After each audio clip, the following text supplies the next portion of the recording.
13h, Maxime Liédo.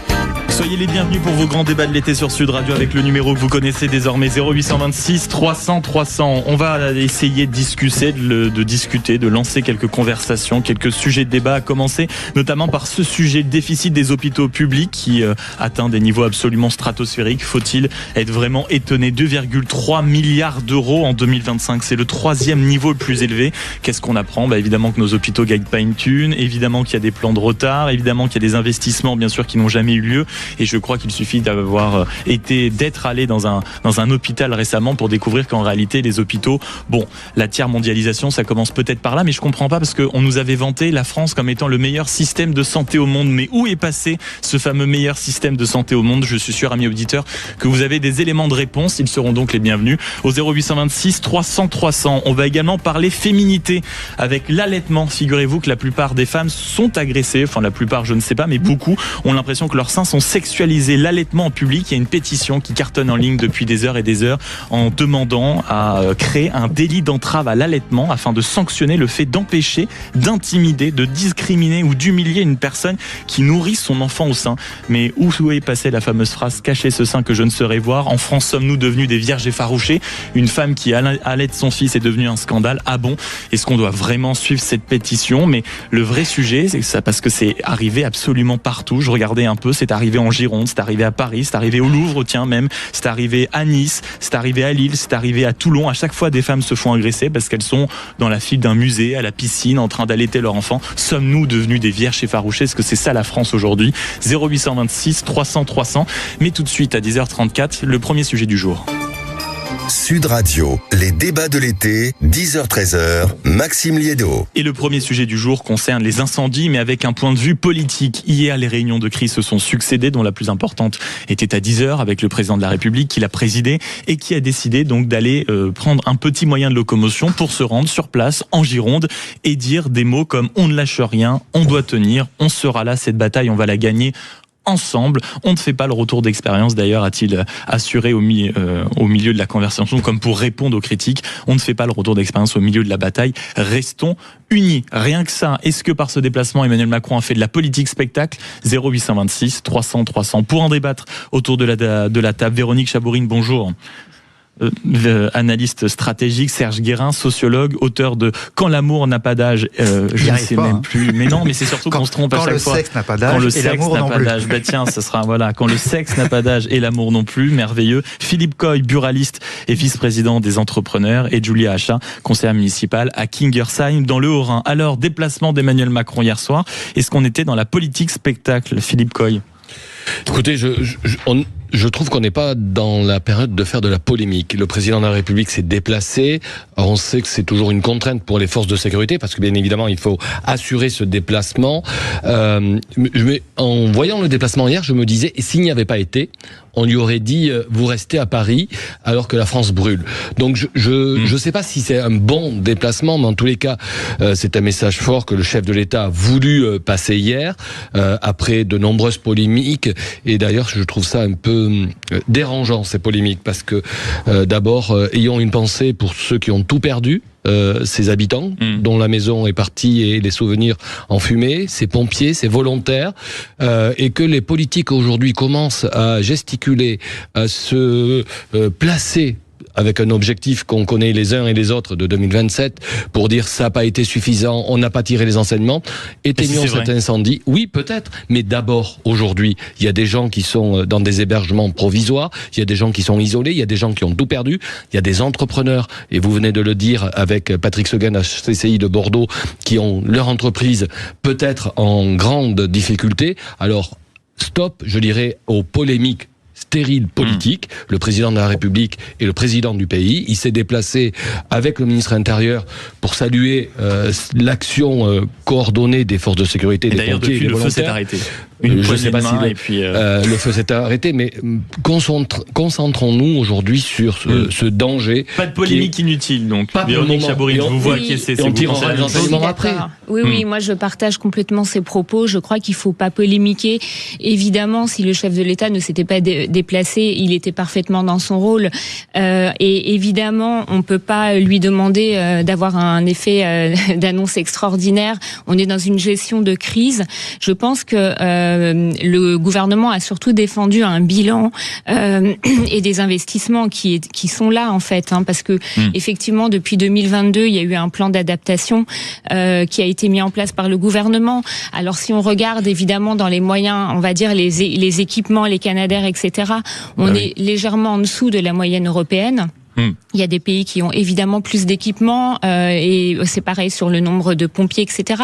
Mais en fait, je crois aujourd'hui que ce qui pose un débat ou un enjeu, en tout cas, c'est de voir en fait sur l'avenir comment on va considérer en fait ce type de crise. Parce qu'aujourd'hui, on y répond un peu encore avec dans l'urgence et la gestion de crise.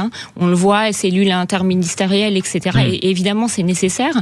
Mais demain, comment on s'adapte pour en fait face à un enjeu qui devient structurel et des pays l'ont fait. Le Portugal l'a fait avec vraiment beaucoup de plus de prévention, etc.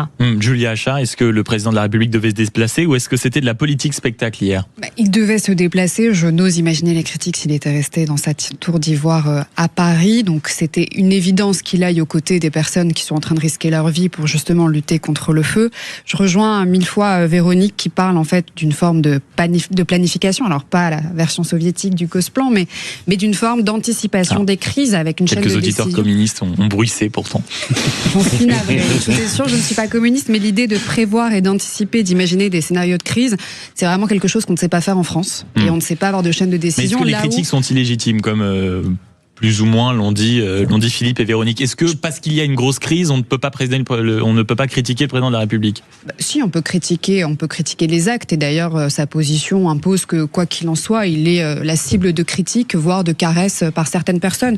Maintenant, je pense qu'on peut saluer sa présence et peut-être que certains ne l'auraient pas fait, peut-être que certains seraient restés dans leur petite maison en manquant de courage et finalement faire face aussi à des pompiers qui sont en colère parce que certes, il y a eu une progression des moyens, mais qui reste très minime. Faut savoir que les S10 qui sont financés par les départements souffrent aujourd'hui clairement de moyens financiers. Donc il y a une vraie question de gouvernance et de décentralisation, voire de centralisation aussi de ces budgets-là. Donc la critique sur le fond et sur notre gestion de crise, elle est légitime. Et d'ailleurs, je pense qu'on apprend en critiquant, mais enfin, en ayant une critique évidemment constructive. Et sa présence était inévitablement nécessaire. Serge Guérin. Alors, en vous écoutant, et ce petit ton d'humour en disant il n'a pas bloqué le feu, ça me faisait penser au bouquin de Marc Bloch, Les rois thaumaturges. Parce que justement, toute l'idée était là. C'est qu'il y a un pouvoir divin, et c'est pour ça que je suis là. Il semblerait qu'Emmanuel Macron ne descende pas d'un pouvoir divin. Et on a eu malheureusement une confirmation à ce moment-là, puisque ça aurait été en effet extraordinaire s'il avait pu bloquer le feu. Ça, c'est la première chose. C'est le président de la République qui est Miss France. C'est un peu ça. Et en effet, il n'avait le choix qu'entre de mauvaises solutions. Ou il bougeait pas, et tout le monde aurait dit il bouge pas, ou il bougeait, et tout le monde dit, ou un certain nombre de gens disent qu'est-ce qu'il fait là. Et alors après, il faut voir est-ce que le temps que ça a pris, le coût que ça a pris, le nombre de personnes de sécurité en plus. Voilà. Mais dans les deux cas, il aurait été de façon critiquée. Et après tout, c'est aussi génie de la démocratie et un peu la spécificité française de critiquer quoi qu'on fasse. Donc il y a ça. On parlait de plan. Alors c'est vrai qu'on peut avoir la référence du Gosplan. On peut avoir aussi celle du général de Gaulle. Évidemment, qui me va le plan, c'est l'ardente obligation. Et c'est vrai que planifier les choses, alors c'est pas évident. Alors vous vous souvenez, il y a 2 ans, je crois. Planifier, peut-être que le mot adéquat, parce que planifier a un sens très communiste pour dire cynique, mais il y a le côté en fait anticipé. C'est ça le gros mot. La planification, c'est aussi une pensée stratégique du pays. Et c'est vrai que de ce point de vue-là, on peut peut-être en discuter. Après, c'est pas à ce moment-là certainement qu'on pouvait trouver toutes les solutions. Donc en tout cas, sans doute qu'il devait y passer. Mais il n'a pas été un roi thaumaturge. Pardon, moi je pense qu'il faut sortir de la logique des équipements. En fait, trop souvent, et le gouvernement l'a fait, et je trouve que c'est un peu un piège de répondre à cette crise en disant juste voilà, on a tant de Canadair, on a tant d'avions, on a ça, on a fait ça. Ok, c'est très bien. Aujourd'hui, il faut passer dans la logique qui est capacitaire, c'est-à-dire réfléchir en fait en mode de résilience de système. C'est-à-dire c'est pas que évidemment les équipements ou que les pompiers, c'est comment on va planifier pour justement anticiper les risques. Certains pays le font déjà très bien en Europe, et ils peuvent très bien aussi avoir des échanges. Non, mais sur le côté capacitaire, vous le savez mieux que moi autour de la table, en réalité la politique est aussi faite de symboles. Les Canadair représentent quand même le symbole de lutte que la France peut avoir les incendies. Oui. Quand on nous explique par A plus B qu'on a coupé des budgets, qu'on les avait pas anticipés, qu'on doit en avoir 12, mais qu'il y en a 7 qui volent et qu'il y en a 4 en exercice, le tout avec un ministre de l'Intérieur qui vous dit en somme, il y a pile une semaine et encore dimanche soir sur le plateau du 20h de France 2, ah non, mais vous inquiétez pas, on a une flotte de 12, une flotte de 12 avec 7 qui volent seulement ou qui sont en capacité, c'est plus une flotte de 12, c'est une flotte de 7. Peut-être que c'est là aussi où les critiques envers le gouvernement d'Emmanuel Macron, les 10 ans au pouvoir, on devait avoir des Canadair plus beaux que les autres, meilleurs que n'importe qui en Europe, peuvent blesser. Un déplacement d'Emmanuel Macron hier en Gironde dans le cas des incendies, est-ce la politique spectacle? Apparemment autour de la table, ils sont sages. Je compte sur vous, amis auditeurs, il va falloir remettre de l'ordre dans tout ça. 0826 300 300. J'ai poussé mon petit coup de gueule après parce que je trouve que tout ça est d'une mollesse sans nom. À tout de suite sur Sud Radio. Sud Radio. Les débats de l'été, 10h-13h, Maxime Liédot. 10h45 sur l'antenne de Sud Radio, le déplacement d'Emmanuel Macron hier en Gironde qui continue à faire du bruit. Le président de la République devait-il vraiment se déplacer? Était-il à sa place ou n'était-ce qu'un déplacement digne de la politique spectacle? 0826 300 300. Vous avez également le site sudradio.fr, l'application ainsi que les réseaux sociaux. Autour de la table, Julia, Philippe, Véronique et Serge Guérin. Et je vous propose, tiens, parce que tout le monde est très calme, d'accueillir Jean-Paul au standard au 0826 300 300. Bonjour Jean-Paul. Oui, bonjour Maxime et bonjour donc à tous les présents au niveau du studio. Oui, c'est de la politique spectacle et c'est même du foutage de gueule en parlant poliment. Je pense que même vis-à-vis des pompiers, des soldats du feu, c'est une insulte. Parce que le mec, il arrive de son avion climatisé, dans des locaux climatisés, il est tout propre, il a pas une goutte de sueur sur le front. Putain, Obama, quand il y a eu des inondations, qu'est-ce qu'il a fait? Il a pris un parka de pompiers, il a pris des bottes, il était sur le terrain. Macron aurait dû être sur le terrain, donc au niveau du feu. Par contre, oh pauvre chou, il aurait peut-être toussé avec la fumée. Ah, ça lui aurait fait mal au poumon. Non, mais on se fout de la gueule du monde. Ce mec, c'est quand même lui, ça fait 15 ans qu'il est au pouvoir. En 15 ans... 10, alors ça fait seulement 10, Jean-Paul. Je sais que pour beaucoup, ça paraît beaucoup plus long. 9, vous avez raison. Mais ça ne fait que 9, Jean-Paul. Attendez, parlez pas de malheur. Non, il était sous... Il est au pouvoir, oui, vous avez raison. Il était au pouvoir sous Hollande. Vous avez raison, aussi. Vous avez raison. Sous Hollande, donc ça fait 15 ans qu'on l'a. En 15 ans, qu'est-ce qu'il a fait? Bon, pour les avions, effectivement, c'est un symbole. Les avions, il y en a que 7 qui volent, les 5 autres sont cloués au sol. Pourquoi? Parce qu'il n'y a pas de pièces de rechange, parce qu'on n'a jamais acheté de l'eau de rechange. Problème de maintenance. Et ensuite, moi j'ai un ami qui a eu l'occasion d'aller dans un Canadair. Il me dit mais c'est vétuste. Donc il y a quelques années, je sais même pas s'ils ont la clim à l'intérieur de la cabine. Ces avions devaient être modernisés. Dassault Aviation, la base d'Istres, devait effectivement être sollicité pour faire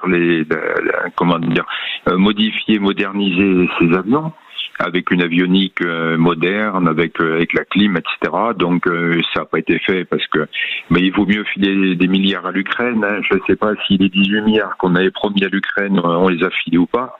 Mais c'est une honte. On file du fric à l'Ukraine et on laisse les Français crever. Donc c'est à peu près ça quand même. Non, mais on entend le coup de gueule et peut-être aussi, mon cher Jean-Paul, une certaine forme de lassitude vis-à-vis du pouvoir d'Emmanuel Macron, des crises qui devaient être anticipées. Mais en vous entendant, j'ai eu un mauvais flashback. Parce qu'alors déjà le flashback est jamais quelque chose d'agréable, en tout cas pour moi. Et ensuite, le mauvais flashback, c'est que j'ai l'impression qu'on est à nouveau pendant le Covid. C'est-à-dire que pendant le Covid, on avait les hôpitaux qui étaient en train de s'effondrer et ceux qui disaient peut-être qu'on n'est plus tellement le meilleur système de santé au monde, et tout le monde disait on peut pas critiquer parce que vous comprenez, c'est le moment de l'union nationale, on doit être tous ensemble. Moi je n'en peux plus de ces trucs. C'est un peu comme à chaque fois qu'il y a un drame, on fait des marches blanches, on fait des bougies, on fait des posts et on invente des slogans. À chaque fois qu'on a un problème, j'ai l'impression qu'on dit on peut pas critiquer les politiques. Mais si on peut pas critiquer les politiques quand ça va mal, quand est-ce qu'on les critique? Serge Guérin, je vous pose la question. Alors, c'est ce que je disais tout à l'heure, on peut critiquer, c'est même le sens même d'une démocratie. Oui, c'est le droit on peut critiquer, mais dans un timing précis. Il ne faut surtout pas critiquer le déplacement du président de la République, parce que sinon, d'ailleurs, c'est pas ce qui a été fait. Évidemment qu'on peut critiquer. Là-dessus, il y a aucun sujet. Il y a deux choses. Alors, j'irai pas sur la comparaison avec l'Ukraine. Je pense que ça a vraiment strictement rien à voir. Il y en avait une qui m'avait amusé, c'était avec l'histoire de la Seine. Un pilote. Un pilote de Canadair. Vous voyez mon niveau de compétence sur l'aviation. Voilà. On est tous là. Voilà. Donc vraiment, j'y connais rien. Pas de débat. Et donc, qui avait comparé, je sais plus, 2 milliards d'euros pour qu'il y ait des petites piscines dans la Seine par rapport au coût de Canadair. C'est vrai qu'on peut hiérarchiser les choses. Gouverner, c'est choisir. Il y a des priorités dans le budget. Exactement. Gouverner, c'est choisir. Mais choisir, ça veut dire que le corporatisme et qu'il y a des gens qui sont pas contents. Moi, je vais pas revenir sur le déplacement du président de la République. L'a été fait. On peut regretter qu'il n'y ait pas d'annonce, mais est-ce qu'on aurait aussi apprécié qu'il fasse des annonces en pleine situation catastrophique? On n'a pas d'argent. C'est avant qu'il fallait peut-être agir plus. En tous les cas, j'espère qu'ils en tireront, et quand je dis ils, c'est le gouvernement, un enseignement pour l'avenir. On parle des Canadair, mais les Canadair, c'est pas la solution miracle. Le Canadair, il a 25 ans aujourd'hui, le fabricant avait cessé la fabrication, des nouveaux appareils sont en commande, il ne porte que 3000 litres d'eau, il ne peut pas porter de retardant, donc c'est pas non plus, il y a le Dash qui lui porte 6000 litres d'eau, qui a plus d'efficacité, il y a des bombardiers d'eau en hélicoptère, donc il y a des moyens aériens. N'oublions pas quand même que le feu là de la Gironde et des Landes, il faut aussi penser à nos amis du Var et de Corse, qui sont victimes, malheureusement tous les médias ont des yeux sur celui de la Gironde, mais il y a des sinistrés aussi dans ces départements-là, que la prévention a été mise en place. Alors je vais le dire, Maxime, pour alimenter le débat, c'est que je connais parfaitement les sapeurs-pompiers parce que en tant que président des buralistes, nous avions depuis 4 ans fait un partenariat justement dans la prévention du jet de mégots, notamment dans les voitures, puisque vous savez que par magie l'Europe a fait supprimer les cendriers des véhicules automobiles. Alors, fumer dans votre véhicule est encore un droit, mais vous n'avez plus rien pour jeter votre mégot. Beaucoup d'incendies sont souvent dus à un jet de mégot, notamment sur la route. Les 2 incendies Gironde et Landes ne sont pas de cette nature-là, mais en tous les cas, nous avons travaillé avec les pompiers. Nous distribuons des milliers de cendriers chaque année. Nous faisons là aussi des messages de prévention. Il y a des choses qui se passent quand même, et les sapeurs-pompiers, pour avoir vu leur démarche, ont un centre d'entraînement qui est à Valabre dans les Bouches-du-Rhône. À l'époque, c'était réservé aux pompiers de l'arc méditerranéen. Aujourd'hui, tous les centres de pompiers, les SDIS, vont se former parce qu'il n'y a plus de territoire protégé. Véronique. Pour en revenir au sujet du budget, effectivement, oui, c'est vrai que c'est assez scandaleux d'entendre qu'en pleine crise, il y a des Canadair qui fonctionnent pas, qu'il y en a d'autres qui vont être livrés en 2028, et c'est révoltant, et ça, je le comprends parfaitement. Les budgets, pour autant, n'ont pas été coupés de la sécurité civile. Donc, en fait, ils n'ont pas été coupés. En revanche, je crois qu'aujourd'hui, on est face à un problème aussi, c'est qu'il y a de plus en plus de besoins, il y a de plus en plus de crises. Et donc, dans le budget, de manière générale, il faut arbitrer de plus en plus difficilement avec toutes les priorités et toutes les urgences. Donc je crois, et c'est pas une défense. On gère que des urgences. On gère que des urgences et on a besoin de résilience. Les urgences qu'on aurait dû anticiper il y a 5 ans. Donc voilà, donc c'est vrai que l'enjeu est quand même plus compliqué. Je vais embêter Maxime parce que je vais être positif. Ah oui, je sais, c'est pas bien. Mais parce qu'il y a un élément où je trouve très positif dans cette histoire. La seule fois que j'étais positif, c'est en 2004, je crois. Et tout le monde s'en souvient. Mais oui, je l'ai vu. Mais oui, c'est dans les livres d'histoire. Absolument. Oui, tout à fait, c'est vrai. Il y a un spectacle au Puy du Fou dans ce sens. Ouais, c'était assez sympa. Et il y avait déjà une crinière formidable. Je m'en souviens très bien. Bien sûr. Vous voyez, ça m'émeut un peu. Mais je comprends. Vos yeux brillent. Nous sommes tous émus.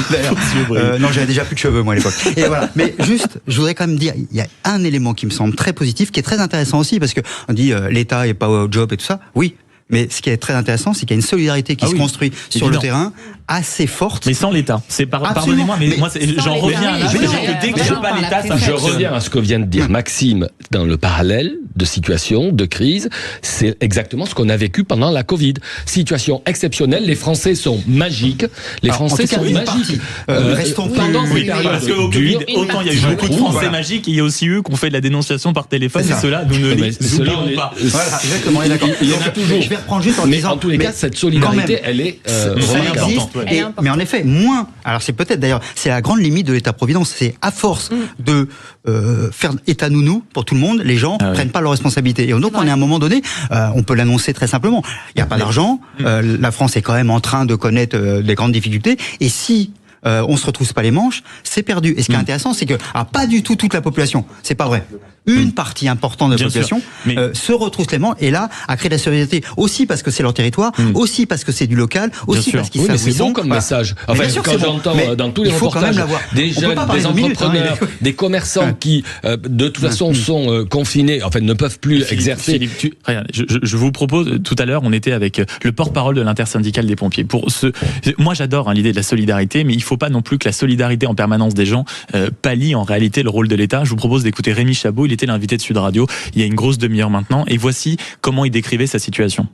Nos collègues, s'il n'y avait pas le soutien de la population pour les alimenter, je vous parle en eau, en nourriture, ce serait on serait alimenté avec des barres de céréales et des paquets de chips. Donc voilà, je suis désolé d'entrer dans ces détails-là, c'est un peu grotesque, mais c'est la réalité. S'il n'y avait pas la population, même des artisans qui amènent du pain, des pizzas, voilà, c'est ce qui se passe. La réalité, c'est ça. Mais alors, c'est-à-dire aujourd'hui, si vous tenez sur le terrain, pardonnez-moi, Rémi Chabot, mais si je vous entends bien, en tant que porte-parole de l'intersyndicale des pompiers, vous nous dites, en réalité, s'il n'y avait pas la spontanéité, la générosité de la plupart des habitants du coin, les pompiers, nous, on ne tiendrait pas ? C'est une réalité, oui, c'est ça. Et puis alors rajouter à ça l'aide des agriculteurs, de la population. Attention, il faut que ça soit une mise en garde ce qui est en train de se passer. Lorsque la population et les gens s'organisent seuls sans l'État, c'est qu'ils n'y croient plus. Ils ne croient plus en l'État. Il ne croit plus à l'État. Julia, si je peux me permettre, vous avez parlé d'État nounou. Je pense que l'État doit plutôt devenir un État stratège, justement pour ne pas enfreindre cette solidarité qui émerge dans des moments de crise, mais ce serait bien qu'elle émerge aussi en dehors des temps de crise, qu'on retrouve cette valeur de fraternité qui est en train de mourir dans notre société. Mais je pense que effectivement, l'État ne peut pas se substituer à des mouvement de solidarité. Il y a eu un petit scandale entre la préfète et les agriculteurs qui sont venus aider pour justement atténuer les feux et en soutien aux pompiers. Et on a fait toute une critique à la préfète qui disait mais le problème c'est que si vous venez indépendamment des décisions et de la chaîne de décision qui a été prévue par la préfecture et par les responsables politiques. C'est même pas des responsables politiques. La préfète, c'est une responsable, c'est une administrative. Mais si vous venez et que, en fait, il y a double action qui finalement sont contraires et qui n'aident pas à atténuer la situation, mais finalement la complexifient, ça ne sert personne, ça ne sert pas les pompiers, ça ne sert pas les victimes et ça ne sert absolument personne. Donc, je pense que je serais d'accord pour une fois avec Maxime en disant que l'État doit devenir un État stratège et ne peut pas toujours compter sur la solidarité des Français, qui est magnifique à voir par ailleurs. Mais pour tirer le fil aussi, hier par exemple à cette heure-ci, on était avec le maire de Cestas. Il nous disait qu'il aurait adoré faire des pare-feux un tout petit peu avant le week-end. La seule raison pour laquelle il n'a pas pu faire de pare-feu, qu'il a dû évacuer sa commune et qu'une partie a cramé, c'est que, je cite, les papiers n'ont pas été signés à temps. C'est-à-dire que quand on a... Non mais je veux dire, moi c'est ça qui est révoltant. C'est-à-dire que non seulement on paye des impôts, parce qu'en fait c'est toujours ça, pourquoi il y a une telle colère des gens, c'est qu'ils payent des impôts H24 et que dans les situations de crise, ils ont toujours l'impression que on mise sur de l'exceptionnel, qu'on revient à l'administratif. Et là, pardonnez-moi, mais entendre que dans une telle crise, l'État fournit des chips et des barres de céréales, ça peut être cliché ou grotesque, comme le disait Rémi Chabot, mais au fond, il y a quand même quelque chose de révoltant, Philippe. Non, mais ce que vous mettez en avant, là, en tous les cas, c'est une chaîne de solidarité nécessaire, qui doit être coordonnée, comme vous venez de le dire, parce que, bien évidemment, tous ces bénévoles, tous ces gestes spontanés, qui avaient été les mêmes en 2022, je rappelle. Moi, j'ai des amis dans le feu de l'Andiras, qui avaient été déjà bénévolement alimenter les sapeurs-pompiers. Oui, c'est un jour sans fin. Ben, c'est ça. Et moi, je veux qu'il se termine. Comme ce débat. Pourquoi ? C'est un métier. Trop fort. Il est 10h57 sur Sud Radio. Dans un instant, le rappel des titres et vos courses, bien sûr. Et à partir de 11h, on se posera cette question. Là, on va bien changer de sujet. Sujet tout aussi grave pour certaines personnes, notamment les femmes qui allaitent, qui se font régulièrement agresser pour la simple et bonne raison que beaucoup, visiblement, ne supportent pas la vue d'un sein. Cacher ce sein que je ne saurais voir. Ben, dis donc, la France a bien changé. Sur l'allaitement, il y a une pétition en ligne qui demande en réalité la création d'un délit d'entrave à l'allaitement afin de sanctionner le fait d'empêcher, d'intimider, de discriminer ou d'humilier une personne qui nourrit son enfant au sein. Est-ce qu'on en est vraiment là en France ? Sommes-nous devenus des vierges effarouchées dans ce pays ? 0826 300 300. À tout de suite sur Sud Radio. Sud Radio. Sud Radio, les débats de l'été, 10h-13h, Maxime Liédo. Soyez les bienvenus sur l'antenne de Sud Radio. 0826 300 300, c'est la ligne directe pour venir participer à la discussion autour de la table. Julia Achat, Philippe Coy, Véronique Chabourine, Serge Guérin. On va se pencher désormais sur, allez, disons-le, un phénomène de société. Est-ce que récemment vous avez vu une femme allaiter en public? Est-ce que ça vous a interpellé? Est-ce que ça vous a choqué? Est-ce que vous lui avez fait une remarque? Il y a toute une génération, en tout cas encore, qui estime notamment que d'allaiter dans un train, dans les transports, dans une file d'attente, c'est presque contre nature. En tout cas, que ça manque de pudeur. Il y a même une pétition actuellement en ligne qui atteint un nombre de signatures record qui réclame la création d'un délit d'entrave à l'allaitement afin de sanctionner le fait d'empêcher, d'intimider, de discriminer ou d'humilier une personne qui nourrit son enfant au sein. Et je me suis quand même penché un peu sur la situation. Ce n'est pas du tout un cas à part. Non, généralement, non, cacher ce sein que je ne saurais voir. Généralement, on fait ça quand les portes sont fermées, c'est toujours mieux. Et rarement dans les médias, comme vous le savez, mon cher Philippe. Il y en a donc des cas en Gironde, par exemple, au musée du Louvre à Paris. En Gironde, c'est une mère qui a été giflée directement à Bordeaux. Des agents de sécurité ont même arrêté une mère australienne qui allaitait son bébé au musée du Louvre. Il y a même une touriste franco-américaine qui a été invitée à cesser d'allaiter son enfant et qui a donc été obligée de quitter les lieux. À Nice, une mère s'est vue interdire l'allaitement dans une bibliothèque municipale. À Lille, par exemple, un agent municipal a demandé à une maman de ne pas allaiter son bébé de 6 mois. Ou encore, très récemment, là, en juillet, à Toulon, une maman n'a pas été autorisée à nourrir son enfant alors qu'elle était dans une piscine publique. Est-ce qu'en France, nous sommes devenus des vierges effarouchées? Est-ce qu'un sein désormais, cacher ce sein que je ne saurais voir? Et ça prend tout son sens. 0826 300 300. Je souris parce que je vois déjà Julia Achat qui est en train de perdre ses nerfs. Allez-y. Plaidez, maître, plaidez. Dans la mesure où je pense que ces mêmes personnes qui agressent sont des gros consommateurs de contenu pornographique. Jouer la vierge effarouchée, quand on voit un sein, je trouve ça plus qu'hypocrite, je trouve ça absolument minable. Moi, je trouve ça beau, une femme qui allaite. On est aussi, il faut rappeler quand même, dans une crise démographique extrêmement importante, partout en Europe, où on nous demande à nous, en tant que femmes, et je parle en tant que femme parce que vous êtes des hommes, majoritairement des hommes autour de la table, vous ne pouvez pas comprendre la pression qu'on peut vivre. Mais en tout cas, on nous demande de faire des enfants, de réarmer démographiquement notre pays. Si en plus on nous empêche de nourrir notre enfant, qui est un acte en fait naturel, évident, dans une société en plus de ça où la consommation est quand même un risque sur pas mal de produits où on peut mettre en péril sa santé. Là, on est sur une façon de nourrir son enfant de façon très naturelle et saine pour l'enfant. Je suis plutôt d'accord avec la perspective c'est de créer un délit, c'est ça? De créer un délit pour empêcher justement qu'on puisse interrompre un allaitement en public qu'on arrête d'embêter les femmes pour à peu près tous les sujets. On se fait agresser parce qu'on allait, on se fait agresser parce qu'on porte un sujet. Excuse-moi, Julia, ce qui m'inquiète dans ce sujet, est-ce qu'on n'est pas là aujourd'hui? Oui, bien évidemment, c'est un geste ancestral. Toutes les mamans ont nourri avant que le biberon existe. La nature, elle est comme ça. C'est vrai pour les animaux, c'est vrai pour les êtres humains. On a alimenté nos enfants par ce sein nourrisseur, mais je me demande, en écoutant le débat et en suivant ce que Maxime vient de présenter, est-ce que c'est pas un phénomène religieux qui est en train de pousser ce genre de comportement? Parce que, il y a quand même une certaine religion, je vais être peut-être un peu provocateur, qui fait qu'aujourd'hui la femme doit pas être visible, doit pas s'exposer, et donc d'allaiter son enfant en public, c'est-à-dire se dénuder partiellement, il y a rien de choquant, c'est un geste naturel et qui aujourd'hui peut déranger certains états et peut-être aussi, je vous propose qu'on fasse un premier tour de table avant qu'on se lance concrètement dans le débat, mais il y a aussi peut-être un retour à une certaine forme de puritanisme, et ça on le voit sur absolument tous les sujets. Peut-être que ça y participe avec le retour du religieux que vous décrivez, Serge Guérin. Véronique, là aussi, je voyais bouillir là sur votre chaise. Alors, quand vous parliez de religion, etc., ça peut être vrai, mais je crois que c'est pas les règles, c'est pas la logique principale. Je crois qu'aujourd'hui on a un vrai sujet en fait de civilité, et s'il faut créer effectivement une loi pour protéger, ou en tout cas pour encadrer, pour que les femmes puissent allaiter, évidemment il faut le faire. Je crois en fait qu'aujourd'hui on est vraiment dans une société du paradoxe, et je crois qu'on préfère voir, enfin quand je dis c'est certaines personnes préfèrent voir des seins sur les réseaux sociaux ou la pornographie, pardon. La pédopornographie aussi, malheureusement. Et aussi malheureusement, mais en tout cas je pensais surtout à la pornographie. On préfère voir des seins sein de cette manière plutôt que des femmes qui allaitent. Donc je crois que ça pose un sujet, et aussi au regard des enjeux évidemment démographiques dont on parlait, et on est quand même à 1,59 enfants par femme, ce qui a jamais été aussi bas. Donc je crois qu'il faut absolument protéger les femmes et leur assurer un environnement serein. Surtout pour quelque chose d'aussi basique qu'un allaitement. 0826 300 300 allaitement, des femmes qui se font agresser uniquement parce qu'elles allaitent, mais aussi dans des espaces publics visiblement qui ne tolèrent plus ça. Est-ce que nous sommes devenus des vierges effarouchées en France à avoir une loi? Enfin, écoutez, on vient d'avoir un sujet très important sur les incendies, où on a dit que la norme, il y a besoin de simplification, les démarches administratives, vous venez de le dire avec le maire de Cestas, et aujourd'hui on est en train peut-être de s'acheminer vers une nouvelle loi pour insupportable ce pays. Oui, mais c'est pas insupportable, c'est une loi pour les femmes. Faut pas dire que c'est insupportable. Qu'en pense le sociologue Serge Guérin?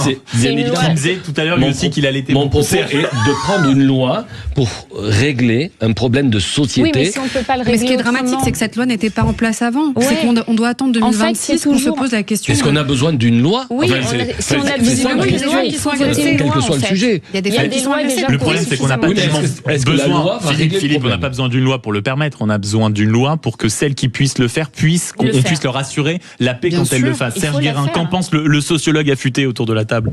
C'est assez fascinant quand même, à la fois le débat et à la fois le sujet. Ça montre aussi quand même l'évolution bizarre de ce pays. On a quand même un élément là-dessus.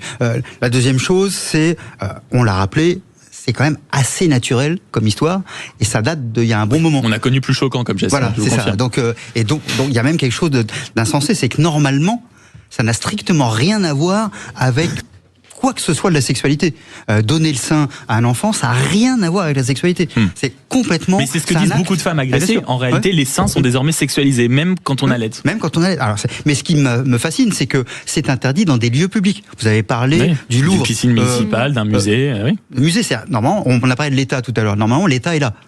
Les musées, c'est un musée public, ainsi de suite. Ce qui me fascine, c'est que ça serait donc des gens qui sont fonctionnaires ou contractuels, que sais-je, mais qui travaillent dans le cadre de l'État et qui eux-mêmes interdisent aux personnes.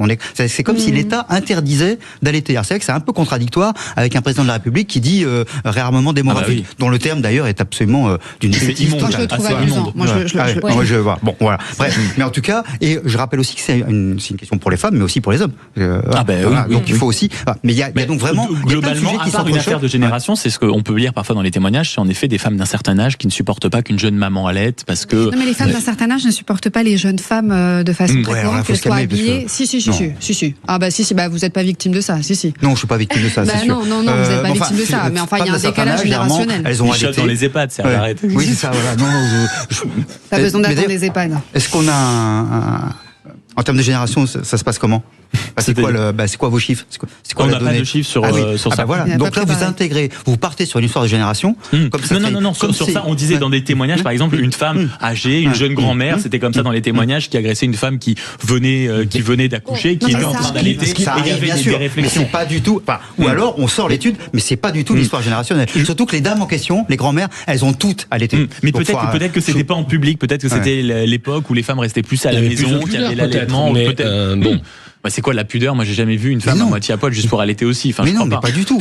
Généralement, en 1950, les femmes allaitaient, elles se cachaient pas. Et puis, généralement, en public, la femme porte quand même un chiffon qu'elle met sur la tête de l'enfant pour cacher le sein. Donc, je vous propose déjà par décence pour l'enfant. Oui, bien sûr. En partie. Je vous propose d'entendre ceux qui nous écoutent et qui veulent participer à la conversation. Ce sujet fait réagir, figurez-vous. 0826 300 300. Bonjour Vanessa.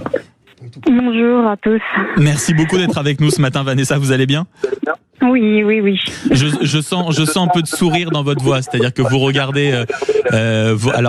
Vanessa, on va faire un petit truc. Je crois que vous êtes en haut-parleur, ce qui fait qu'on entend un certain écho. Si vous pouvez juste enlever le haut-parleur, ce serait merveilleux. Non, je suis pas en haut-parleur. Alors, je ne sais pas ce qui s'est passé, mais ça vient d'être réglé. Donc c'est merveilleux, Vanessa. Bon, c'est parfait. J'étais dehors. Je suis rentrée. Oui, ça c'est. Philippe, on ne donne pas les secrets de fabrication. Vanessa, j'ai l'impression d'entendre un petit sourire dans la voix. Vous regardez comment ce sujet, vous, des femmes qui peuvent parfois allaiter en public et qui subissent agressions, réflexions, désagréments? Alors là, moi, je suis sur le cul, excusez-moi de l'expression. On passe du sein au cul, Vanessa, il y a un champ lexical. Voilà, mais bon, voilà. En fait, moi, j'ai allaité ma fille pendant 1 an. Et il m'est arrivé de faire mes courses et qu'elle ait faim. mais moi je l'avais dans un porte-câlin, ce qu'on appelle un porte-câlin. Ce qui fait que quand je l'allaitais, elle était cachée en fait. On la voyait pas. Alors expliquez, moi qui ne suis pas du tout aficionado de ce genre de choses, Vanessa, qu'est-ce qu'un porte-câlin ? C'est quelque chose qui vous permet d'avoir l'enfant au creux de vos bras, c'est ça ? Alors voilà, c'est un tissu qui l'enveloppe et qu'on porte comme en bandoulière. Et du coup, elle est logée dans le tissu et limite on la voit pas de l'extérieur. Et du coup, on voit pas non plus la poitrine. Mais du coup, c'est vrai que moi j'avais ce système-là pour pas heurter les gens qui seraient sensibles, effectivement. Mais par exemple, vous, Vanessa, vous n'avez jamais eu, je sais pas moi, d'interpellation, de réflexion, de remarques sur le fait que vous allaitiez parfois en public ? Non. Franchement, on est devenu un pays très pudique, je pense, ou alors, je sais pas, la société, elle évolue mal parce que c'est naturel, quoi. Ça fait partie de la nature et je vois pas où est le problème, quoi. En fait, je sais pas, moi ça me choque. Personnellement, ça me choque énormément. Oui, peut-être qu'on est devenu un pays puritain, Vanessa. Ouais, mais j'ai l'impression, et de plus en plus, c'est pour la moindre petite situation, et alors, bon, moi en plus qui suis de base naturiste, forcément, je suis encore plus choquée de ce genre de situation, parce que c'est la nature, je suis désolée, c'est la nature, on n'embête pas une chienne qui allaite ses chiots, c'est la nature, quoi. Et c'est vrai qu'on a trop sexualisé, je pense, la poitrine aussi. Voilà. En tout cas, ça c'est bien dit. Merci beaucoup, Vanessa, d'avoir été avec nous ce matin concernant ce sujet de l'allaitement en public, des femmes qui se font agresser, parfois avec des réflexions, une pétition qui demande un délit justement pour qu'on empêche ce type de comportement. Il y a déjà quelques mots-clés, la création d'un délit d'entrave à l'allaitement afin de sanctionner le fait d'empêcher, d'intimider, de discriminer ou d'humilier une personne qui nourrit son enfant au sein. Est-ce que quand on voit tout ça, on ne peut pas dire que la France est désormais un pays de vierges effarouchées ? 0826 300 300, à tout de suite sur Sud Radio. Débat de l'été, 10h-13h, Maxime Liédot. Alors là, je peux vous dire qu'il y a débat et il y a débat autour de la table parce que c'est bien sympathique le politique, c'est bien sympathique l'économie, c'est bien sympathique les incendies, tout ça, mais là, on cause de vrais sujets, on cause d'allaitement, mesdames, messieurs. Oui, vous êtes bien sur Sud Radio. On cause de démographie, de naissance. Mais c'est exactement ça. Et de protection de la société quand même. Et de respect de l'être humain. Et d'égalité femmes-hommes. Et d'ailleurs, je vais poser une question parce que je vous ai posé la question, Maxime, vous n'avez pas su me répondre. Non. Mais peut-être que les auditeurs ont vu comme moi récemment des spots publicitaires avec une dame en terrasse. Mais c'est une obsession. C'est pas une obsession, mais je n'ai pas compris dans une direction. Il y a un mur dans cette direction. Je n'ai pas compris le sens de cette publicité et quel était son slogan et ce qu'elle représentait. Comme vous avez le sujet aujourd'hui, je m'interroge en public. Eh bien, écoutez, si jamais des auditeurs regardent les mêmes programmes que Philippe, avec un moment une pub, visiblement avec décrivez la pub parce que c'est ça qu'on doit faire. Une dame en terrasse justement. Et j'ai été surpris. Je n'ai pas compris la pub. Et comme vous avez ce débat aujourd'hui, vous me faites répéter pour ma dernière, c'est gentil, Maxime, mais cette dame est en terrasse, allaite naturellement son enfant. Voilà. Et je suis surpris du débat aujourd'hui. Y a-t-il un lien avec cette campagne de communication et de publicité ? Et si à un moment ou un autre, peut-être que le lien c'est pour un autre produit ou quelque chose qu'on n'a pas saisi, amis auditeurs, si vous avez aperçu ce en fait, c'est un appel à l'aide ce matin. Je l'ai aperçu et c'est sans doute de la prévention. C'est pour prévenir et dire aux gens, il y a des femmes qui allaitent, laissez-les tranquilles. Ah, donc on en fait des spots de pub maintenant. Si c'est vraiment ça, c'est vraiment désespérant. Mais je pense, Mais j'ai pas compris. Je pense que ça 0826 300 300, on parle de l'allaitement en France, qui, on le disait, quand même quelque chose qui est réputé. C'est un geste ancestral et pourtant des femmes se plaignent que les seins sont sexualisés. D'ailleurs, c'est recommandé d'un point de vue les seins sont sexualisés, disent-elles. Il y a des insultes, parfois même des gifs, d'exclusion d'établissements, même publics, uniquement parce qu'elles allaitent en public. Est-ce que nous sommes devenus des vierges effarouchées ? 0826 300 300, venez participer à la discussion. C'est vrai qu'on en discutait aussi. C'est peut-être est-ce une part de retour de religieux, mais il y a peut-être aussi quelque chose qui touche au puritanisme. On voit bien à quel point le moindre phénomène maintenant sexuel, intime, il y a tout de suite quand même un geste de pudeur. Mais le puritanisme, c'est quand ça nous arrange en fait. Oui, c'est tout à fait ça. C'est la géométrie variable. Massive, je le redis, de la pornographie de façon hyper massive aujourd'hui, en plus de ça avec les réseaux sociaux, le digital, etc. Et on vient nous dire que c'est choquant de voir une femme allaiter son enfant alors que c'est un acte hyper naturel, que la plupart du temps le sein est caché, l'enfant est caché sous un linge. faut arrêter. Mais on peut passer sa vie devant les films porno et être totalement puritain et faire la leçon aux autres. Ça ne pose. Ça, c'est sûr qu'on n'est pas une contradiction. Et une recrudescence dans les mouvements masculinistes assez forts aux États-Unis, etc. Donc après, je sais pas quelle est leur position sur l'allaitement, etc. Je suis pas en train de dire que c'est un lien direct, mais en tout cas, il y a quand même un retour en termes de droits pour les femmes. On est toujours en train de remettre en cause les acquis, quoi. Et Philippe Coy sur le puritanisme, vous ramenez ça plutôt au retour en masse d'une certaine forme de religieux en France? Je sais pas, je m'interroge parce que la femme aujourd'hui est souvent montrée du doigt par des convictions religieuses. Est-ce que c'est une conséquence aussi de cette présence religieuse et qui du coup vient blasphémer la femme qui nourrit son enfant? Et je pense qu'aujourd'hui en plus c'est des situations qui sont souvent répétées pour des raisons en plus économiques, parce que l'allaitement c'est naturel par rapport à un biberon, il peut y avoir des raisons aussi économiques, donc je suis assez interrogatif quand même de voir cette dérive. Et puis surtout il y a des bienfaits pour le nourrisson qui sont extrêmement importantes et qu'il faut prendre en considération. Cette dérive de mentalité. On passe de cacher ce sein que je ne saurais voir à cacher cette femme que je ne veux pas voir. C'est un petit truc autour de ça. C'est là, on sent le sociologue. Oui, et puis on n'a pas besoin d'avoir le sein à l'air en train d'allaiter son enfant pour qu'une femme soit sexualisée. J'ai l'impression qu'une femme marche dans la rue, elle est sexualisée, elle porte un short, elle est sexualisée, elle porte un décolleté, elle est sexualisée par à peu près tout le temps. Donc il y a aussi un sujet de société sur la façon dont on aborde et on considère la femme. Mais peut-être que c'est ça aussi, c'est-à-dire que par principe, le plus en plus, et là c'est, je sais pas de quelle génération on va parler, mais de plus en plus une partie de la jeune génération qui considère et qui observe qu'un sein c'est avant tout quelque chose de sexuel plutôt que en effet quelque chose de Oui, retour en arrière, je suis d'accord. Mais après, et en même temps, il y a un contre-effet aussi où, du coup, il y a une forme de... On exprime un peu plus parfois sa féminité. Enfin, du coup, j'ai l'impression que la société se divise en deux. Une forme de pudeur chez certaines femmes qui est compréhensible d'ailleurs, et puis une forme aussi d'expression d'un extrémisme. Mais est-ce que c'est les femmes qui sont venues à l'encontre de ces femmes qui allaitaient? Vous avez fait état dans un musée d'un vigile. Il a agi avec des consignes en amont.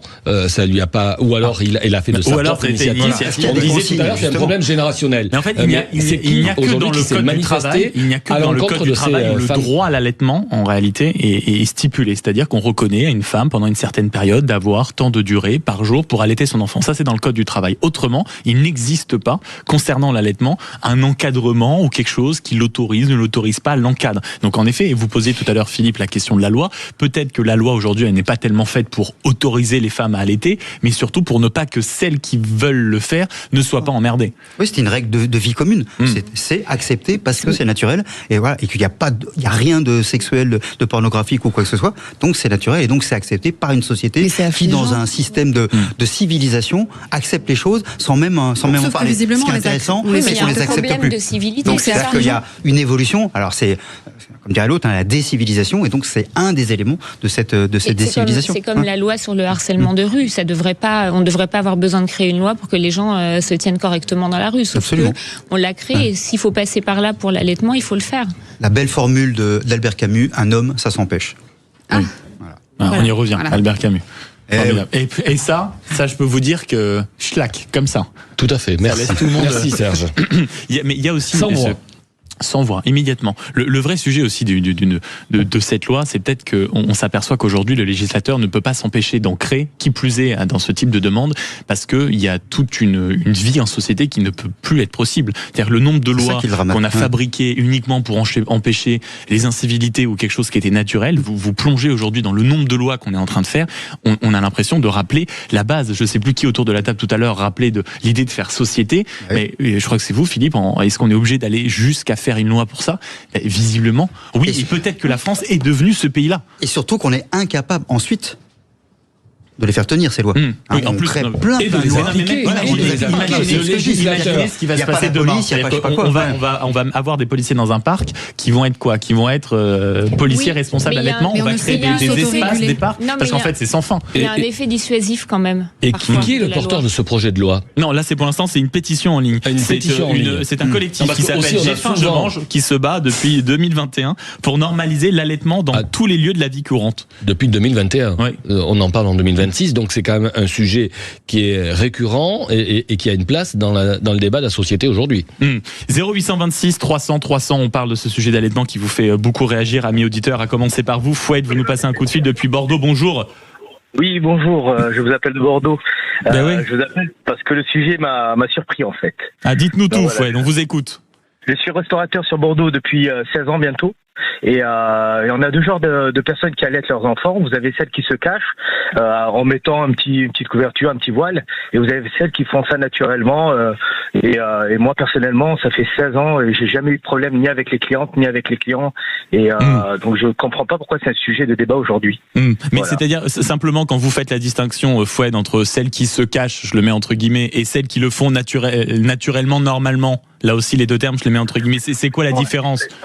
Non, la différence, c'est que je pense que c'est du respect quand la personne veut cacher son sein quand son bébé allait. Je pense que c'est du respect envers l'autre, mais ça a aucune connotation sexuelle. En tout cas, s'il y a connotation sexuelle, le problème vient d'en face. Oui. Non pas de la personne qui allait. C'est souvent le cas. C'est souvent le cas, Fouad, vous avez raison. Mais vous, par exemple, en tant que restaurateur, dans votre restaurant, Fouad, à aucun moment il y a eu, je sais pas, moi, vous avez aperçu des réflexions clients vis-à-vis d'une femme qui allaitait, ou vous avez jamais été spectateur de ça? Jamais. C'est j'ai le petit vignon à Bordeaux, comme ça j'en profite. C'est 26 places assises et on voit tout, on entend tout, mais jamais il y a eu aucune. Non, franchement.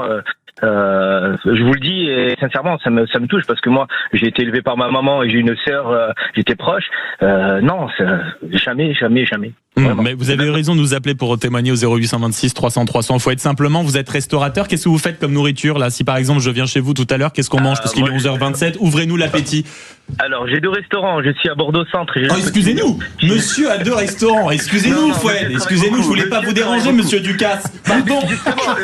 Vous savez, je me suis garé exprès pour vous parler parce que je suis en retard pour aller au travail. Non, on est spécialisé tartare. On va manger froid à cause de... Grand fou, bon alors Fouad, sérieusement, les deux restaurants c'est quoi? Alors j'ai le Petit Mignon, spécialisé tartare, burger et magret à Bordeaux, j'ai une excellente réputation. Et là j'ai ouvert il y a un an à Borèche, c'est un petit village à 20 minutes qui est spécialisé tradi français. Je l'ai ouvert parce qu'on a perdu beaucoup de clients à Bordeaux, mais c'est un autre sujet. Du coup tous les gens qui veulent plus aller sur Bordeaux, j'ai réussi à le récupérer à la campagne. Voilà, c'est formidable. Et là par exemple, qu'est-ce qu'on mange dans cette petite cantine qui m'a pas l'air mal du tout, Fouad? Qu'est-ce qu'on mange ce midi là? Vous savez, comme on est dans un restaurant de campagne et qu'il y a beaucoup de grandes maisons autour de moi, j'ai fait un menu à 18 €, entrée plat dessert avec du 100% maison pour être. Je veux être un restaurant populaire et on fait du 100% maison avec des œufs fermiers, des tomates du jardin que je prends chez la voisine qui est bio, des pavés de saumon frais avec des frites maison, enfin tout ce qui est simple et efficace quoi. Ben voilà.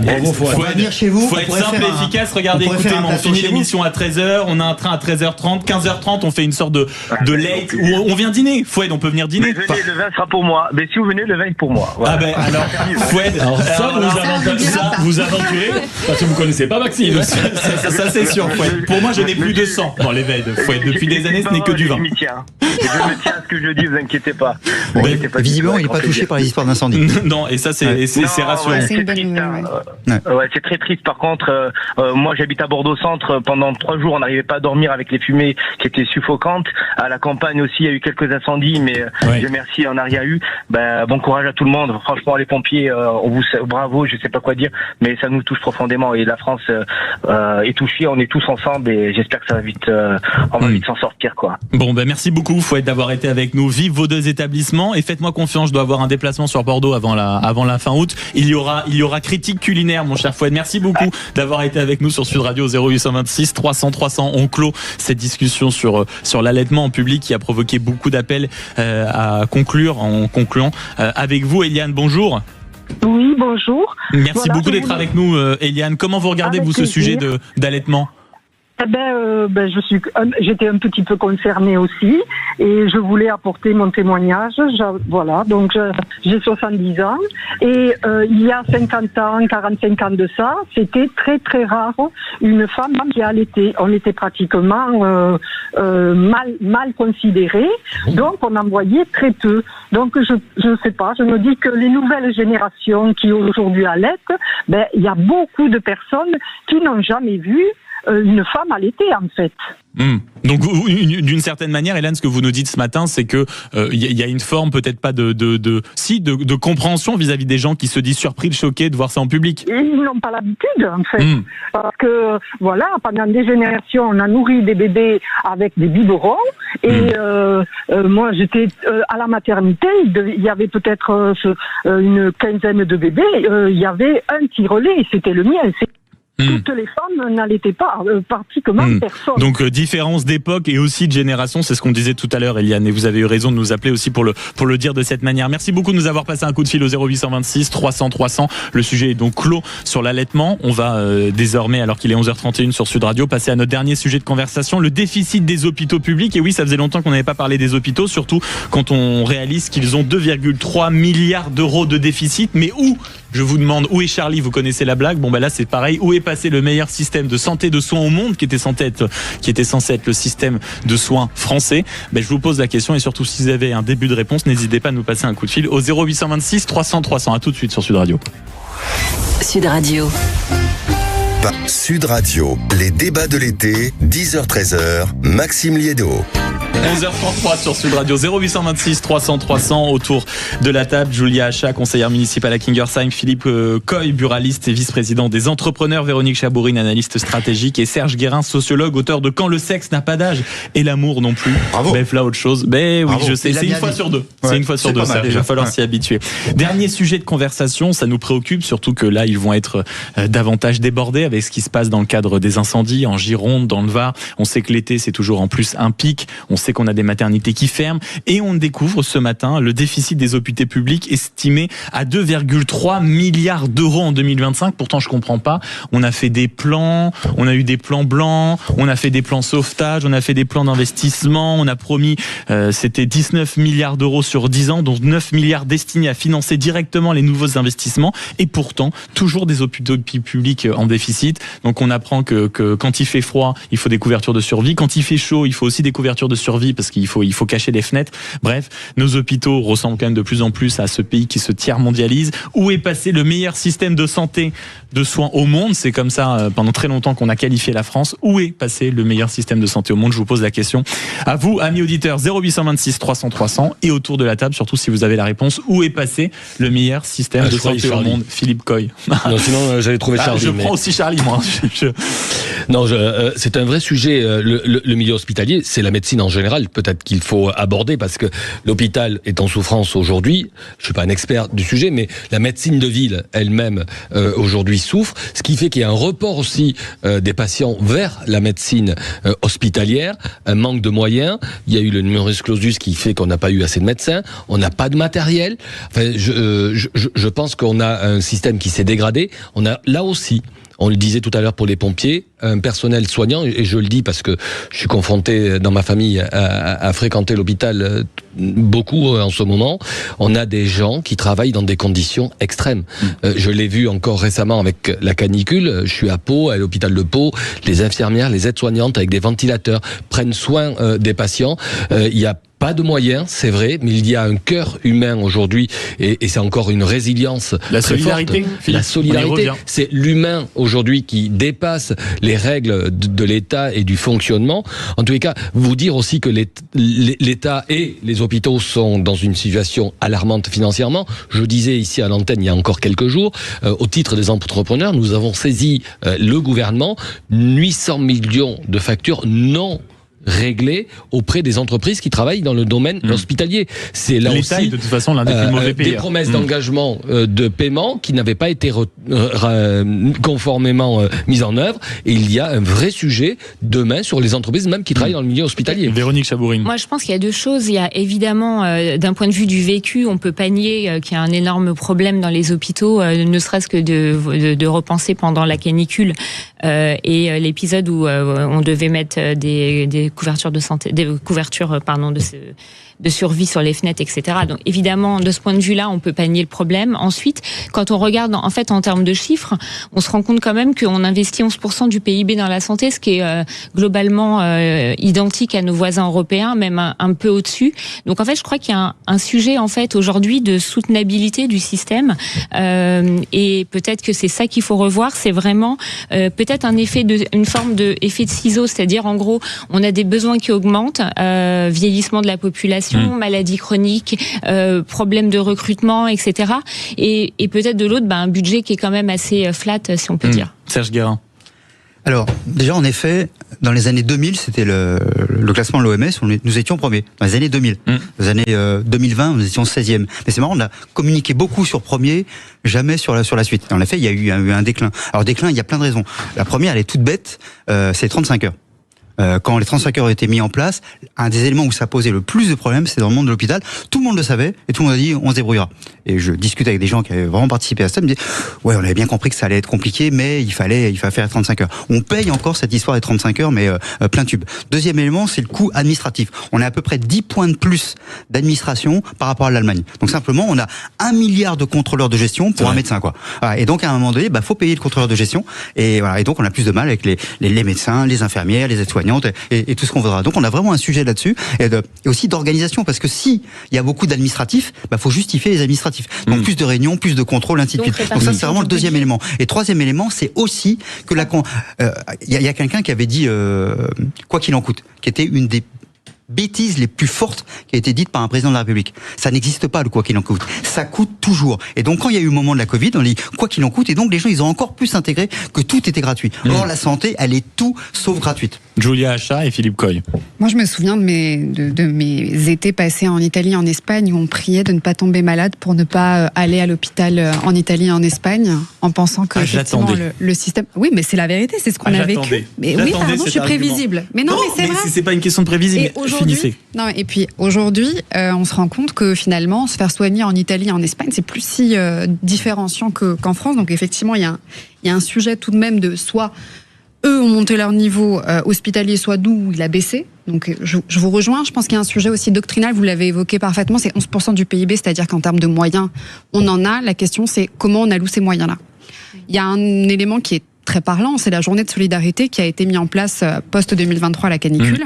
Qui a récolté depuis 2023 à peu près 60 milliards. 2023 à peu près 60 milliards de recettes, ce qui équivaut à peu près à 3 milliards par an, et ce qui permettrait justement de combler ce déficit. On ne sait pas aujourd'hui où est passé cet argent. À l'époque, on l'avait argumenté en disant que c'était de l'argent qui permettrait de financer l'installation de climatisation, par exemple. Aujourd'hui, on constate que dans l'hôpital, c'est surtout pour la dépendance et pour le handicap. Il y avait plusieurs raisons. Aussi une grosse partie du budget alloué aux hôpitaux. Absolument. On a même créé une administration supplémentaire chargée Sauf qu'aujourd'hui, on se rend compte qu'on ne sait pas trop comment on a utilisé ces moyens-là, puisqu'on n'a pas de résultats. Comme à peu près d'ailleurs, mais la moitié des impôts dans ce pays. Moi, j'adorerais avoir un petit tableau Excel si un jour c'est possible, en m'expliquant concrètement où vont les impôts que je paye. C'est l'homme politique qui propose. Ça existe. Ah oui, ça existe. Oui. Si on le trouve, mais c'est en grosse masse. Après, il faudrait. Ah oui, c'est exactement ça, en grosse masse, pour savoir qu'il y a 1000 € d'impôts. Oui, ça on sait. Mais en effet, dans le détail, ce que dit Julia sur cet exemple-là, ce que dit Julia sur en fait les dispositifs exceptionnels, je le mets entre guillemets, qui ont été créés, qui ont récolté des fonds, qui devaient pallier à une situation dont on s'aperçoit 20 ans après, qu'est-ce que je dis, 23 ans après, qu'en réalité ça n'a pas été tellement efficace alors qu'on a ramassé plus de 60 milliards d'euros, c'est en effet scandaleux. Philippe Coy. Non, juste ce que je peux dire de façon générale, pas forcément sur l'hôpital et la situation, c'est que j'ai l'impression, en écoutant tous ces débats depuis ce matin, que notre système est à bout de souffle. On a une France qui marche mal. Il a un point de côté, le système.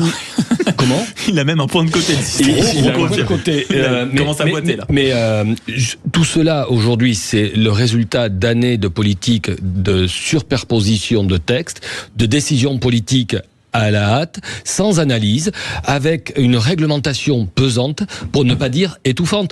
Tout à l'heure, le premier débat, c'était avec les pompiers. On demandait, et le porte-parole des pompiers demande plus de légèreté, de simplification pour que les hommes s'engagent. Le maire de Cestas, vous le disiez, il a besoin de simplification pour pouvoir prendre des décisions. À l'hôpital, Serge, vous venez de le dire, ce qui pèse le plus aujourd'hui dans les budgets, ce ne sont pas les personnels soignants, ce n'est pas le matériel, c'est le personnel administratif. Mais ça pose donc aujourd'hui, ça pose un vrai sujet sur la réglementation, les normes, l'application, on ne va pas au fond parce qu'on a trop de contraintes en amont. C'est vrai pour les agriculteurs, c'est vrai pour les commerçants que je représente, c'est vrai pour l'ensemble du système. Il est urgent aujourd'hui de repenser que la norme et la pression administrative doit être allégée pour libérer les énergies. Mais ça pose aussi une question, c'est oui, la simplification administrative, c'est un enjeu, mais il y a aussi la culture du compromis. Quand on voit encore qu'à l'Assemblée, on a du mal à se mettre d'accord sur voter des budgets, etc. Je pense qu'il faut qu'on apprenne la culture du compromis assez rapidement si on veut être plus efficace. Non, et c'est pas gagné, mais c'est un vrai sujet. Je voudrais faire un lien avec notre premier débat. Oui. Allez-y, la solidarité, faites ce que vous voulez, les pompiers, tout ça. C'est le système de santé aujourd'hui tient uniquement parce qu'il y a 11 millions d'aidants qui sont des gens bénévolement.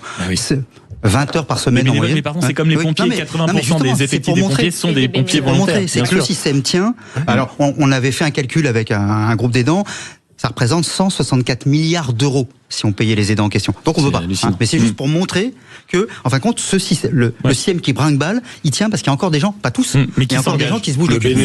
La solidarité. 0826. L'aidant, c'est plus que du bénévolat parce que c'est aussi parfois 20 heures par jour à accompagner un parent qui a Alzheimer ou un enfant qui a un handicap, ainsi de suite. 0826 300 300, quand on voit le déficit des hôpitaux publics, le chiffre est tombé 2,3 milliards d'euros. Où est passé le meilleur système de santé au monde? On vous pose la question, qui est avec nous. Gérald, bonjour. Bonjour à toutes et tous, donc Jean-Maxime. Merci beaucoup d'être avec nous ce matin, Gérald. Qu'est-ce qu'on en pense? Il est passé où, là? On le cherche, le meilleur système de santé de soins au monde. Il est où? Vous avez raison, mais je vais vous donner un exemple très concret. Moi, j'ai commencé dans les années 80 à travailler en hôpital psychiatrique et après j'ai bossé dans un hôpital général, pour ne pas le citer, Auxerre. À une époque, on vous donnait ce qu'on appelait une enveloppe globale pour gérer l'établissement. Donc c'était des enveloppes par rapport au personnel, par rapport au matériel, par rapport à l'entretien, par rapport à plein de choses. L'État, tout doucement, a supprimé cette enveloppe et on est passé à la tarification d'activité. Je ne sais pas si vous connaissez ça. C'est-à-dire que la tarification d'activité, l'hôpital est devenu non plus un hôpital public, mais une entreprise où il fallait gagner beaucoup d'argent pour pouvoir effectivement permettre de fonctionner. Maintenant, j'entendais tout à l'heure, il n'y a pas que les administratifs. Si on parle des administratifs, quand on voit ce qui se passe au gouvernement et tous les administratifs qu'ils ont, je crois qu'il y a du ménage à faire. Ça, c'est le point. D'autre part, cette tarification d'activité a fait mourir les établissements, puisque vous aviez des hôpitaux qui étaient dotés à une époque d'une très grosse enveloppe, qui est vrai. Alors après, les directions faisaient ce qu'elles voulaient avec, donc elles répartissaient, elles compartimentaient, on va dire, cet argent. Il n'y en a plus. Donc maintenant, les hôpitaux sont exsangues. Il y a moins de personnel parce qu'on n'embauche plus. Il y a moins de personnel. Mais il y a plus d'administratifs, il y a plus de patrons, il y a moins de personnel. Et en plus, quand vous parlez des sommes d'argent, ceux qui viennent travailler pour les hôpitaux sont en réalité ceux qui galèrent parce que l'hôpital, et l'État français d'ailleurs en général, est un très mauvais payeur. Merci beaucoup de votre coup de fil, Gérald, au 0826 300 300. Vous restez un peu avec nous en fil rouge de la discussion. Il y a également Marie-Alice qui est infirmière libérale. Je crois qu'il y a 2-3 trucs à dire. Je crois que vous évoquiez, mon cher Philippe, un système en bout de souffle. Je crois qu'on est monté en cran en termes de description de la part de Marie-Alice. On la retrouve juste après une très courte page de publicité. À tout de suite sur Sud Radio. Sud Radio, 10h-13h, Maxime Liédo. Vous êtes bien sur Sud Radio, 11h47, fin du dernier débat. On s'interroge et on s'intéresse à la situation des hôpitaux avec un petit déficit. Tout le monde a ça sur son compte en banque, 2,3 milliards d'euros de déficit de la part des hôpitaux publics. Faut que cette émission se termine. Où est passé le meilleur système de santé au monde? On se pose la question parce que je comprends pas. Pendant le Covid, c'était déjà en train de s'effondrer. On nous disait non, mais c'est formidable, on paye rien, système de santé extraordinaire, les médecins, on a promis des budgets, on a promis des plans blancs. Bon, ils se caillent quand c'est l'hiver, ils crèvent de chaud quand c'est la canicule. Globalement, où est passé notre meilleur système de santé au monde? Je vous pose la question au 0826 300 300. Bonjour Marie-Alice. Oui, bonjour. Alors moi, je suis infirmière libérale. J'ai déjà travaillé en structure pendant plus de 10 ans. Ouais. Et effectivement, ce qui me surprend aujourd'hui, c'est qu'on a des systèmes de communication tellement perfectionnés qu'on n'arrive même plus à communiquer. La liaison ville-hôpital et hôpital-ville ne se fait pas. On a sans arrêt... souvent, les gens nous disent, en fait, vous appelez pour prendre un rendez-vous. Non, il faut tout déplacer pour avoir le rendez-vous. Ça. Deuxièmement, je parle aussi de la vocation. parce qu'on a tout fait pour en fait détourner les vocations nos jeunes à l'heure actuelle. Moi, je connais une jeune fille, ça fait 2 ans qu'elle postule à Parcoursup. Elle travaille en maison de retraite. Courageuse. Voilà, elle a 20 ans. Hein. Donc, pour vous dire quand même qu'il faut aimer la personne. Voilà. Et Parcoursup l'a mise sur liste d'attente et elle n'est pas prise en école d'infirmière. Et pour ça, je trouve ça scandaleux. On a plus de remplaçants à domicile, c'est compliqué. En fait, aujourd'hui, tout est un parcours du combattant. C'est très juste, Marie-Alice, que vous dites, que ce soit pour des initiatives, que ce soit parfois pour se battre. On parlait hier ici de l'entrepreneuriat. Aujourd'hui, pour être entrepreneur, je me tourne et j'adresse un regard amusé vers Philippe Coy, qui, en plus d'être buraliste, est aussi vice-président du mouvement des entrepreneurs. C'est vrai, c'est-à-dire que tout est une machine à démoraliser en France, même quand sur des secteurs très importants comme le soin, une jeune de 20 ans, pour qu'elle travaille en maison de retraite, je veux dire, il faut autre chose que de la passion, quoi. C'est de l'ordre véritablement de la vocation. Ça vous a interpellé, Serge Guérin, sur cette idée comme ça de machine à démoraliser un peu? Plusieurs choses. D'abord, c'est infirmière, l'école d'infirmière, les IFSI, maintenant c'est par Parcoursup, c'est la première demande des étudiants, enfin des lycéens, comme débouché. Résultat, avant il y avait un concours et puis on devait même payer pour passer le concours. Donc il y avait une certaine sélection. Là, il n'y a plus tout ça, ce qui fait que la première année, il y a 30% des étudiants qui abandonnent. Donc on est aussi dans des et donc tout ça est hyper coûteux. C'est coûteux humainement pour les gens qui disent finalement c'est pas ça que je voulais, parce que souvent ils ont vu Grey's Anatomy, ils pensent après que ça va être pareil à l'école. Ou Docteur House, voilà. Et du coup c'est aussi générationnel sans doute. Et voilà. Et donc tout ça. Génération 11. Tout ça crée, tout ça crée, mais c'est dramatique. C'est-à-dire que tous ces gens, ces filles en particulier, parce que c'est très majoritairement des filles, qui pour une partie partent complètement. Donc on a vraiment ça. En plus, on a voulu faire une formation, et on va recommencer le plan de formation. Il est nouveau encore, il est hyper compliqué, il correspond pas du tout nécessairement aux besoins en plus des gens sur le terrain. Véronique Chabourine. Oui, il faut recruter davantage. Il faut aussi revaloriser les salaires. Je crois que c'est un métier qui est quand même assez difficile et en termes de salaire, si je me trompe pas, c'est pas forcément équivalent à la pénibilité, on va dire, du métier et à la difficulté, et aux horaires aussi qui sont assez, qui demandent en fait d'avoir une grande amplitude. Donc je crois qu'il y a tout ça. Il y a aussi tout peut-être un plan en fait via l'éducation à revoir en fait pour valoriser ces filières aussi. Mais j'ai l'impression qu'on a aussi ce même type de débat sur les parcours courts quand on parle des métiers manuels, etc. C'est le deuxième secteur sur lequel les jeunes veulent aller. Le premier c'est le luxe. Le deuxième, c'est la santé, en France. Oui, mais est-ce que vous trouvez normal, Serge, aujourd'hui, que je vois dans mon environnement des jeunes qui veulent faire des parcours en santé, infirmiers, kinés, quittent la France, et je le dis en étant à Pau, vont en Espagne, parce que l'accès aux formations est beaucoup plus ouvert.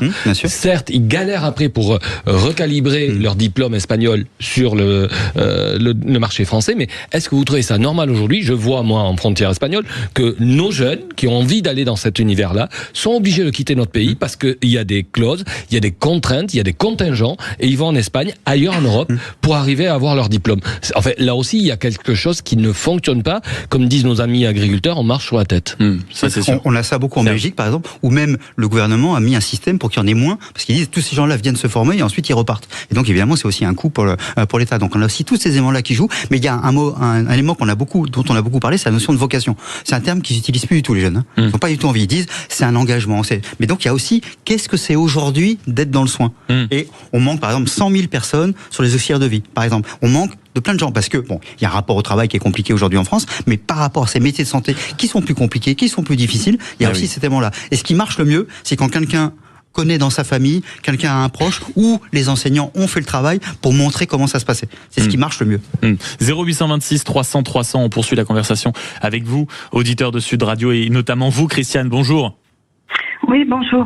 Bon, vous êtes le rayon de soleil de la conversation, Christiane, parce que vous allez essayer de nous redonner un peu de positif dans la conversation.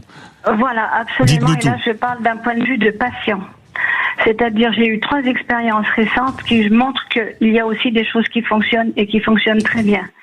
Première expérience, l'année dernière, mon mari a eu de gros problèmes pulmonaires. Il a été pris à l'hôpital de Valence rapidement par les urgences. Il a été remarquablement soigné pendant 18 jours avec un personnel de tous les niveaux absolument parfait.